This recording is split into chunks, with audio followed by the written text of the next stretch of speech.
जय श्री कृष्णा। आप सभी का स्वागत है मेरे YouTube चैनल पर। आजकल YouTube पर एक विवाद बहुत ही चर्चित है। आइए जानते हैं वह विवाद की सच्चाई के बारे में।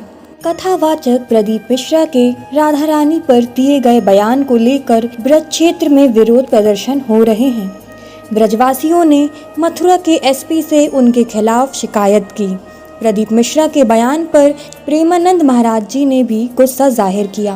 दिखाई गई किसी भागवत प्रवक्ता की वो लाडली जी के विषय में बोल रहा है कि राधा है 4 श्लोक पढ़ लिए भागवत प्रवक्ता बन गए। कभी बैठे हो संतों के चरणों में, कभी किसी महापुरुष की चरण रज का सेवन करके बात करते तो तुम्हारी अशुभ वार्ता ऐसी वाणी से नहीं निकलती। उन्होंने कहा 4 श्लोक क्या पढ़ लिए प्रवक्ता बन गए।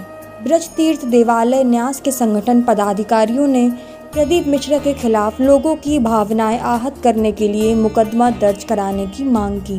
प्रदीप मिश्रा ने अपने एक प्रवचन में कहा था, कृष्ण की 16,108 रानियों में कहीं राधा जी का नाम है क्या? अरे बोलो जम के नहीं। भगवान कृष्ण की 16,108 रानी में राधा का नाम नहीं है, और राधा के पति में कृष्ण का नाम नहीं है। राधा जी के पति का नाम क्या है? अरे बोलो जम के। अभी तो बोले थे हमारे श्रेणी जी और सब लोग बोलते थे कि हमारे यहाँ भागवत हुई, तो बताओ राधा जी के पति का नाम क्या? क्या नाम है राधा जी के पति का? अनय घोष। क्या नाम है राधा के पति का? अनय घोष। राधा जी की सास का नाम था जटिला, ननन का नाम था कुटिला। राधा जी का विवाह हुआ था ग्राम छाता। राधा के पति का नाम अनय घोष है, उनकी सास का नाम जटिला और नंद का नाम कुटिला था। राधा जी का विवाह छाता में हुआ था। राधा जी बरसाने की नहीं है, रावल की रहने वाली थी।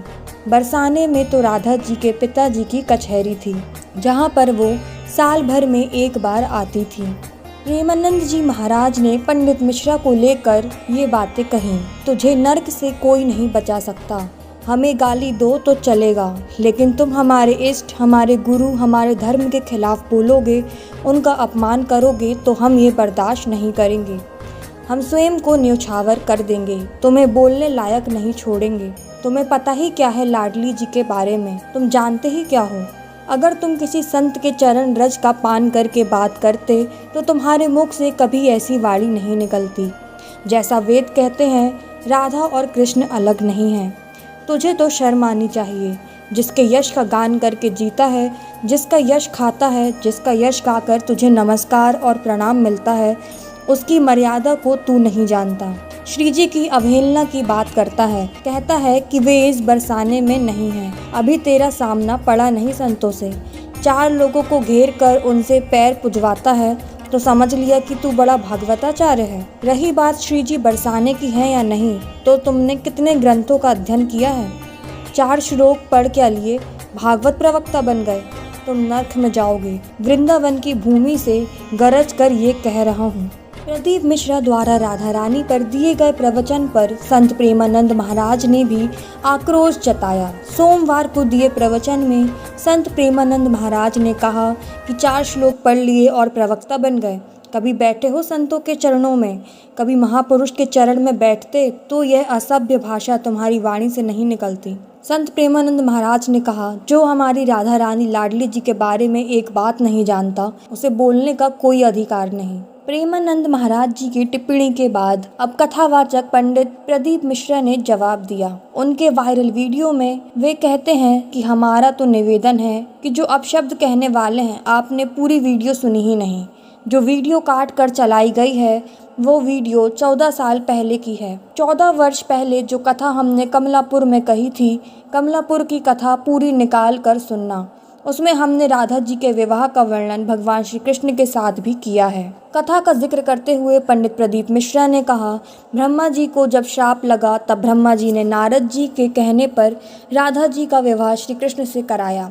इस विवाह को केवल ब्रह्मा जी, नारद जी, राधा जी और सिर्फ कृष्ण ही जानते हैं। इसके सिवा उस विवाह को कोई नहीं जानता। हमसे कह रहे हैं कि आपने कैसे कह दिया, तो मैं उनसे कहना चाहता हूँ कि आप पढ़िए। पढ़ नहीं सकते तो ब्रज 84 कोस की यात्रा पर जाइए। ब्रज 84 कोस में कोकिला वन में जाइए और कोकिला वन में कोसी के पास में जाव गांव जाइए। जाव गांव में अनय घोष, जटिला, कुटिला, राधा जी और कृष्ण जी का मंदिर भी है जो आज भी 84 कोस में विराजमान है। अब लोग कह रहे हैं कि आपने कहाँ से कह दिया यह प्रसंग, तो ब्रह्मदेवत्व पुराण के 271 पेज पर 49 नंबर के अध्याय में राधा रानी के विवाह का प्रसंग वर्णित है। पंडित प्रदीप मिश्रा ने कहा कि अपशब्द कहने वाले अपशब्द कहते रहेंगे और भगवान शंकर की कथा चलती रहेगी। वो तो मेरी माँ है, उसके चरणों में तो मेरा शीश जिंदगी भर पड़ा रहे। और जिस दिन मेरी राधा रानी मुझको इशारा कर कर बुला ले कि मेरे चरणों का दास बन जा, यहाँ बैठकर मेरे दरवाजे की चाकरी करना, झाड़ू लगाना, तो झाड़ू लगाने के लिए तैयार हूँ। व्यासपीठ छोड़कर मेरी राधा रानी के चरणों में बैठ जाऊंगा। और माफी की बात करते हो, इस राधा रानी के चरणों में तो मेरी पूरी जिंदगी, मेरा खानदान और मेरा कुटुंब पड़ा है। क्योंकि व्यासपीठ से जवाब दे रहे पंडित मिश्रा ने कहा कि जिस जिस महाराज को प्रमाण चाहिए उनके लिए कुबरेश्वर धाम खुला पड़ा है। साथ ही जिन्होंने आदि वीडियो चलाई है उन्हें राधा रानी और शिव जी देख लेंगे। सोशल मीडिया वालों ने मेरी बात को तोड़ मरोड़ कर वीडियो को वायरल किया है। हाँ, अब आप पूरे विवाद के बारे में जान ही गए हैं। मेरा मानना है कि कथा कहीं भी क्यों ना कही गई हो, किसी भी समय क्यों ना कही गई हो, लेकिन जो श्री जी के संबंध में उनका कहने का तरीका था या उन्हें संबोधित करने का जो भी तरीका था वह बड़ा ही असभ्य था, जो किसी भी भक्त के लिए पीड़ादायक सुनने में हो सकता है। और उन्होंने कहा था कि राधा जी बरसाने की नहीं है, वो तो मैं 100% अस्वीकार करती हूँ। ऐसा नहीं है, हमारी श्री जी बरसाने की ही है। मैं खुद जब बरसाने गई, मुझे खुद वहाँ पे बहुत से अनुभव हुए हैं और मैं गारंटी के साथ कह सकती हूँ कि राधा रानी बरसाने की ही थी, है और हमेशा रहेंगी। वो वहाँ पर अभी भी साक्षात रूप से विराजमान है।